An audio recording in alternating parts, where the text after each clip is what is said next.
Un homme dont la femme souffre de la maladie d'Alzheimer depuis 12 ans prétend avoir trouvé un remède miracle pour stopper la progression de la maladie. Roger Leclerc fait prendre à son épouse Noëlla Tremblay un mélange d'huile de noix de coco et de marijuana 3 fois par jour. Il dit que sa femme de 77 ans a fait beaucoup de progrès depuis le début du traitement maison en 2017. Lui, c'est un homme de 81 ans qui était chimiste d'ailleurs de formation et il dit qu'elle n'est plus la même, là, qu'elle s'est vraiment améliorée depuis qu'elle prend ça. Elle peut manger, mastiquer et il dit qu'il a fait des recherches avancées sur les vertus de l'huile de noix de coco et il pense que c'est peut-être une des pistes de solutions là, qui pourrait faire en sorte qu'on trouve un traitement à cette maladie. Plusieurs sourcils en lisant cette nouvelle-là ce matin. On va aller aux réactions avec Isabelle Petit. Elle est proche aidante et porte-parole de la Fédération des sociétés Alzheimer. Bonjour, merci d'être avec nous. Bonjour. Comment vous avez réagi à la lecture de cet article-là aujourd'hui? Bien, c'est certainement un bienfait pour la dame, mais qu'en sera-t-il sur une autre personne?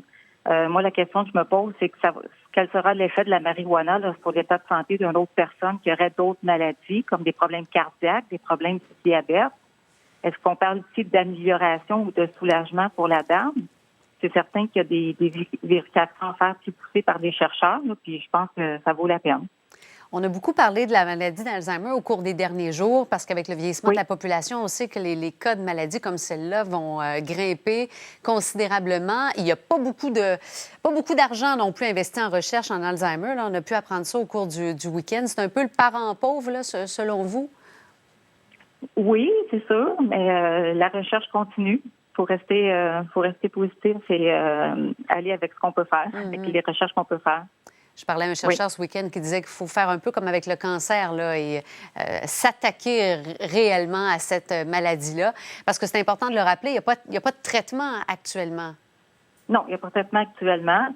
Donc, c'est sûr que si, comme on entend ce matin, qu'il peut y avoir un soulagement, parce que je pense que c'est peut-être un soulagement pour la marijuana, bien, ça vaut peut-être la peine de se pencher plus, là. En attendant d'avoir des recherches et des médicaments peut-être plus efficaces. Et ça montre bien à quel point, en terminant, Mme Petit, les proches aidants ne savent plus vers quoi se tourner, hein, souvent, pour tenter de trouver un remède. Bien, effectivement. Puis je pense que c'est pour le monsieur puis pour la dame, si ça a un bienfait, c'est certain que ça apporte un soulagement parce que si les proches aidants, c'est ce qu'ils ont besoin, d'avoir un répit. Si tu lui apportes un répit pour lui et sa femme, bien, pourquoi pas?